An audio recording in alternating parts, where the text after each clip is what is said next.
Pep, how much different was the game day coaching as opposed to when you were on the sidelines at Michigan or when you were coaching the Browns a few years back? How much different was it doing it for the XFL? It was different just from this standpoint. Just you have to stay aware of the play clock. There were a couple times when we got off schedule a bit, and we had to express our calls.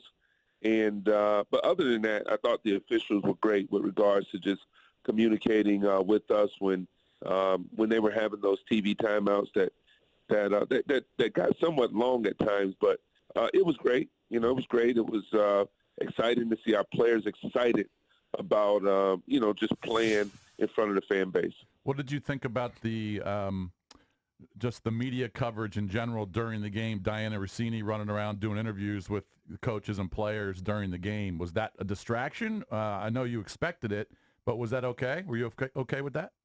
Well, it was different for sure. Yeah. There were times when, I had to just, ask them to hold off just for a second so that we could gather our thoughts in between series and communicate directly with the players. With like you said, without giving up too much information. But it's part of it. I think it's all about the fans. That's what I've prepped our team on. That hey, we want to give the viewers access to professional football in a way that they've never had.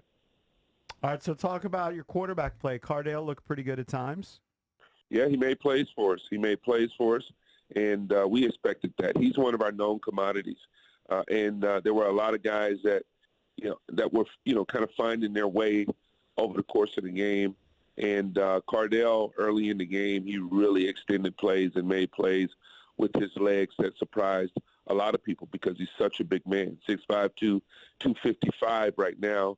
And he's hard to bring down. So I was excited to see him make plays. More importantly, to see that we didn't turn the ball over as a team, and we were able to win the game as a result. Mm-hmm. So what do you think you're going to be stressing in practice this week as you gear up for the New York game?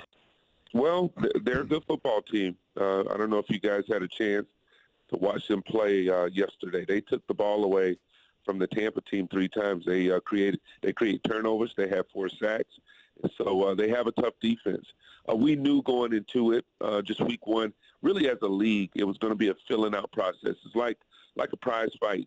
In the early rounds, you're just jabbing and just sticking that jab out there just to kind of see what the opponent's strategy is. But we know that they have a good football team, and we're excited to really focus on our technique and fundamentals. We got to get better that way. We have to be better in the red zone, and that starts with me.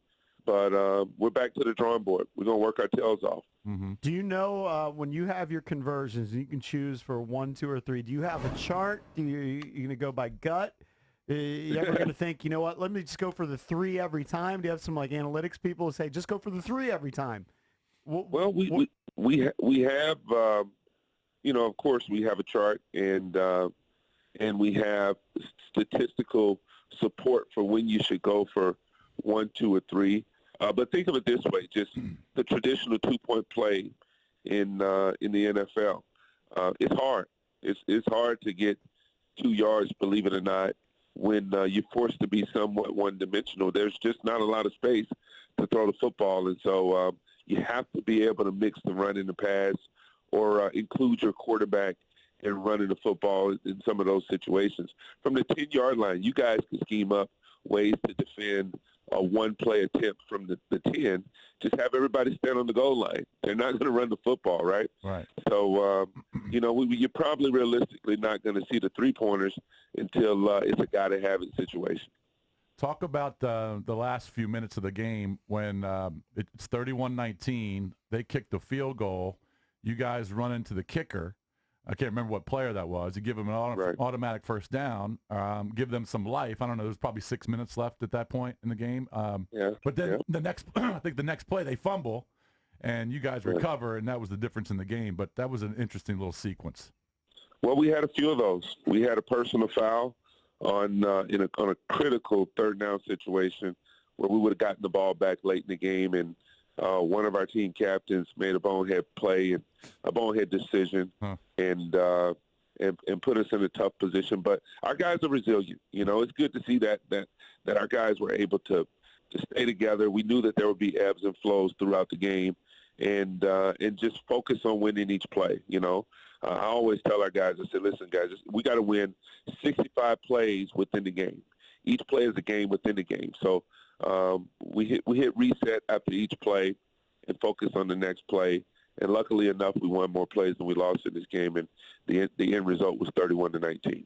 Joined by Pep Hamilton, the head coach of the D.C. Defenders. And when you joined us in the studio, I think you came here with Oliver Luck months ago, and Right. you had said you had some local ties. So what was it like after the game? Did you have a lot of friends and family? What did you do post-game? Well, we, you know, the way it works for me, I can't decompress until I watch the game. So my parents were here, and at the game, my family, kids, everybody was at the game. They enjoyed the victory. But I sent them back home and hung around at Aldi, had a few press conferences. But I grabbed my iPad, and I had to kind of watch what had just transpired before I could settle down and really focus on anything else. So, but it was good. It was good. It was good to get a win, period, as a football team. But to win at home in our home opener, season opener, in front of the fans, that really invigorated our team was exciting. Where's Pep Hamilton living? Where'd you settle on? I live right near the Eastern Market, Oh. so I was able to jog home after the game. Oh, Right. look at that. Coach, what are your limits in practice? I assume you have one day off. Is it the same as the NFL? Tuesdays are off, or how Yeah. Same rules? Well, our team is staying together in a hotel, and so the coaches, we watched and broke down the game yesterday, made all our corrections, and our players who were around had the opportunity to unofficially come and watch the game and see those things that we are going to ultimately correct. But this morning we have our meetings, we have a workout, and then we'll be back out on the practice field starting later on this afternoon. Oh, good. All right. I noticed it was a little tough to run the ball for you guys this week. Is that something that's kind of surprised you? Now, I was watching the Vipers-Guardians game, and the Vipers were able to run a little bit on the Guardians. Right. But what was your assessment of the run game, and how can that improve?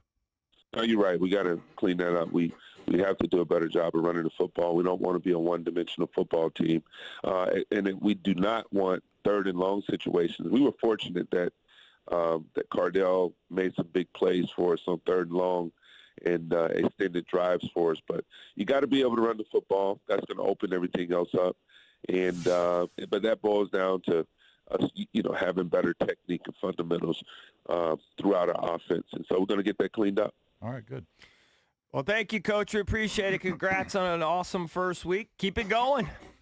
Thank you. We hope to see the stadium full this Saturday. That'd be great. Come on out and support us. That'd be great. I Thank think it you. will. Keep it going. Thank you, Primetime Coach. game. Thanks. All right. Thanks, guys. I mean, I think as long as the weather's decent, I think you're going to see another packed house. Just look at the 10-day. I'm just I'll pull it listening up right to now. you, Yeah. and I know what your initial skepticism was, but you went to the game. You're checking out the other games and stuff. See, I think you're in a little bit. You're in a little bit. Well, I told you what my reservation was. But when they hit March, and I'm watching college hoops in the tournaments, I probably won't be as interested. But I was interested in this particular week. Yep. Now, I didn't watch much of the Sunday games. But you just kept So an I was- eye on I it. was I'm not watching- expecting you to watch the whole game. Yeah, I was watching Pebble. Yeah. Next Saturday is February 15th. High of 33 degrees. No chance of precip. All right, It's going to be a little let's chilly, but High of 33? high of That's gonna be 33. cold. It's gonna Look, be it's cold. February. As long as it's not mid- windy. It's mid-February. Yeah. I mean, this I is was- to be expected. I was at Poughkeepsie. It was 32 degrees, but it wasn't windy. Yeah. Felt silly. Mm. Felt silly compared to what it could have been. A windy cold is, Yeah, yeah, as yeah. long as it's just money. Plus, you watched the dub. Watch a nice dub, 12-4 win over Binghamton. Very good. Yeah, it was very cool.